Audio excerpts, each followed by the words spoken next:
In a world that frequently emphasizes kindness, sympathy, and understanding, the notion of not being gentle with everyone may seem counterintuitive. Nonetheless, Buddhism presents a profound perspective on this matter. Buddha, the enlightened sage who established Buddhism over 2 millennia ago, imparted invaluable wisdom that transcends mere politeness. His teachings delve deeply into the essence of human relationships, inner serenity, and spiritual growth. In this exploration, we will inspect the profound teachings of Buddha and comprehend why at times it is vital to go beyond gentleness and embrace a more nuanced approach to life. At the age of 29, Gautam embarked on a spiritual journey to seek answers to the fundamental questions of existence, why we suffer, and how we can attain lasting happiness and inner peace. After years of intensive meditation and self-inquiry, he achieved enlightenment under the Bodhi tree in Bodh Gaya, India. From that point on, he became the Buddha, the Awakened One, and began sharing his insights with the world. Buddha's teachings revolve around the 4 Noble Truths and the Eightfold Path. These fundamental principles form the foundation of Buddhism and offer profound guidance on how to navigate the complexities of human existence. The 4 Noble Truths are the cornerstone of Buddhist philosophy. They provide a clear framework for comprehending the nature of suffering and the path to liberation. Let's explore these truths and their relevance to the idea of not being gentle with everyone. Number 1. The truth of suffering. Buddha's first noble truth acknowledges the existence of suffering in the world.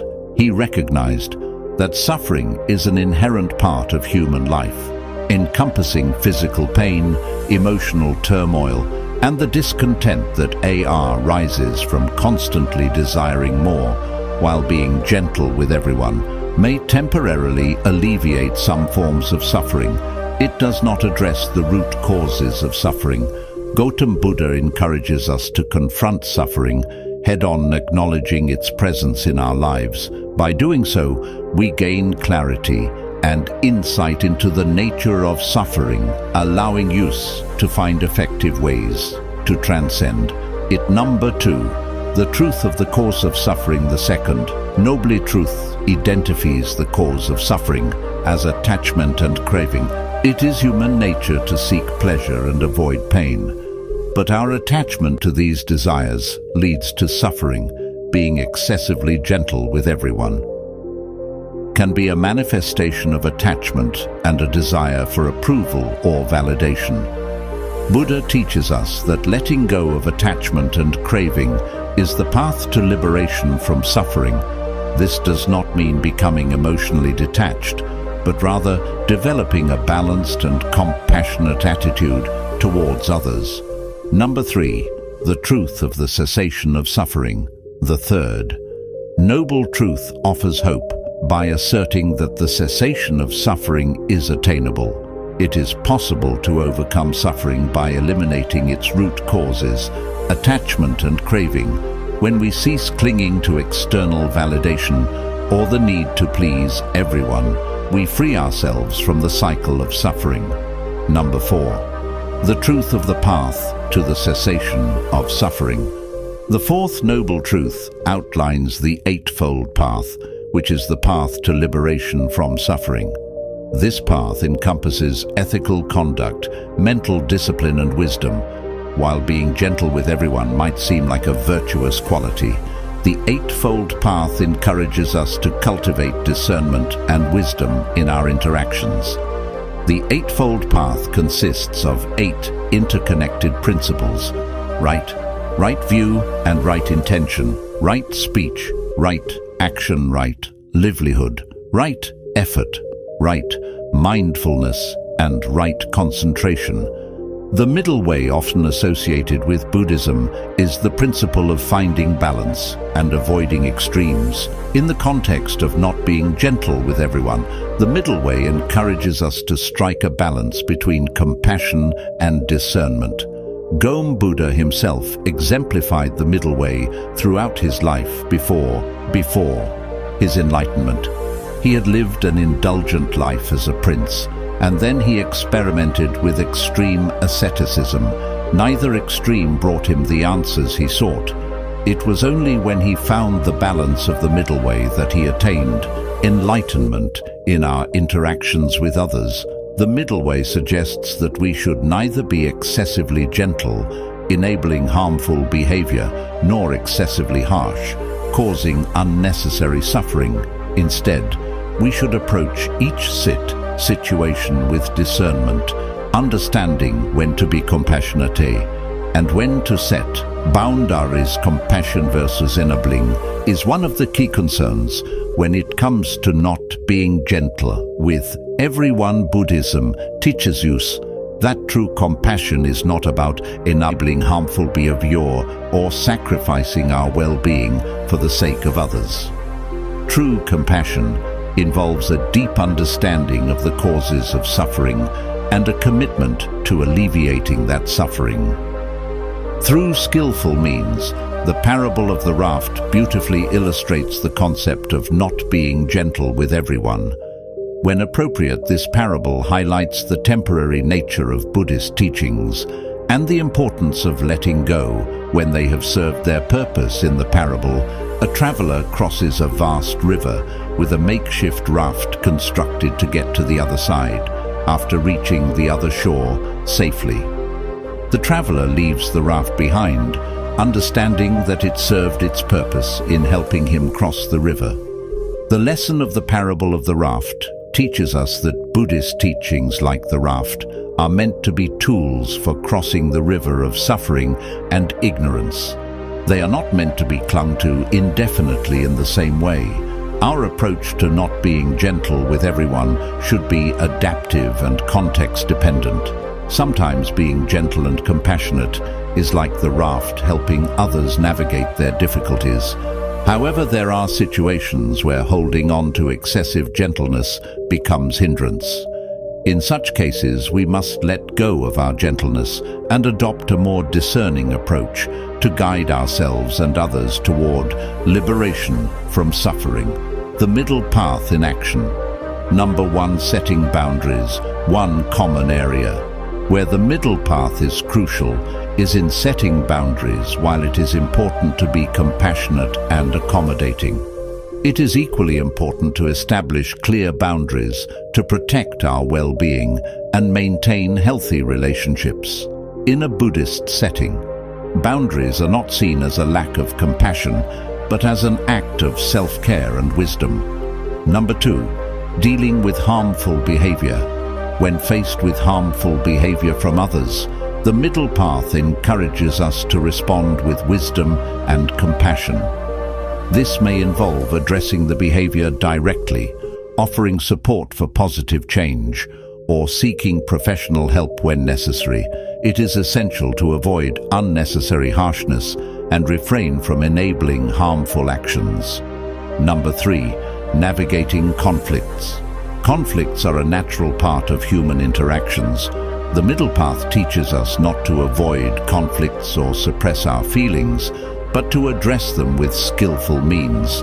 This means approaching conflicts with mindfulness, active listening, and a willingness to understand the perspectives of others, instead of being excessively gentle and avoiding conflicts to maintain superficial harmony. The middle path encourages us to engage in constructive dialogue and seek resolutions that promote genuine harmony and understanding. The parable of the mustard seed. The parable of the mustard seed revolves around a grieving mother who has lost her child, overwhelmed by grief. She seeks out the Buddha for help. The Buddha agrees to help her, but with a condition: she must bring him a mustard seed from a household that has not experienced death. Eager to relieve her grief, the mother embarks on her quest, visiting numerous households. However, she soon realizes that every home has experienced death, and there is no mustard seed to be found. She returns to the Buddha with a newfound understanding of the universality of suffering. The lesson of the parable of the mustard seed teaches us that suffering is an intrinsic part of human existence. Everyone experiences loss, pain, and sorrow at some point in their lives, in the context of not being gentle with everyone. This parable reminds us that gentleness alone cannot eradicate suffering. Gentleness may provide temporary comfort, but it does not address the deeper existential questions and challenges that all individuals face. Instead, the transformative power of wisdom and understanding, as exemplified by Buddhist teachings, offers a more profound and lasting solution to the human condition. The art of skillful means. Buddhism recognizes the importance of skillful means in guiding others toward enlightenment. Skillful means involve using appropriate methods and strategies based on the unique needs and conditions of individuals in the context of not being gentle with everyone. Skillful means are essential for effective communication and compassionate guidance. Number 1. Tailoring compassion. Not being gentle with everyone does not mean being consistently rigid or uncompassionate. Instead, it requires a nuanced understanding of each person's situation and needs. Skillful means enable us to tailor our approach to offer the right balance of support, guidance, and boundaries. Number 2, recognizing individual differences.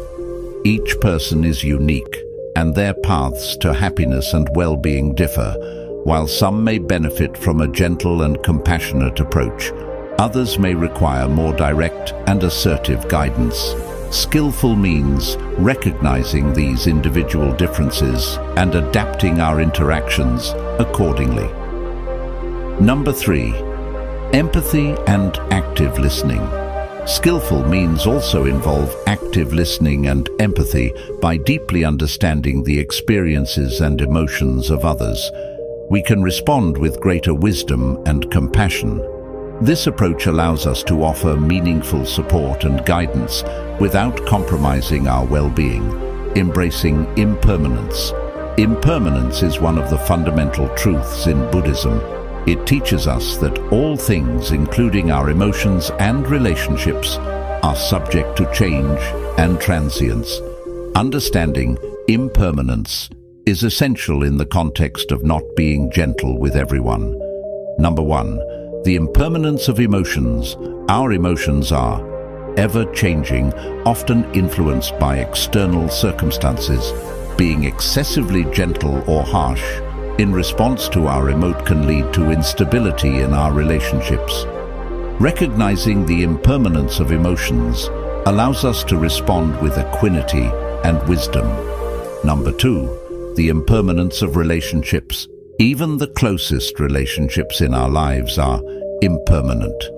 People change, circumstances change, and relationships evolve. Understanding impermanence allows us to appreciate the beauty of each moment, while also being prepared for the inevitable changes that life brings.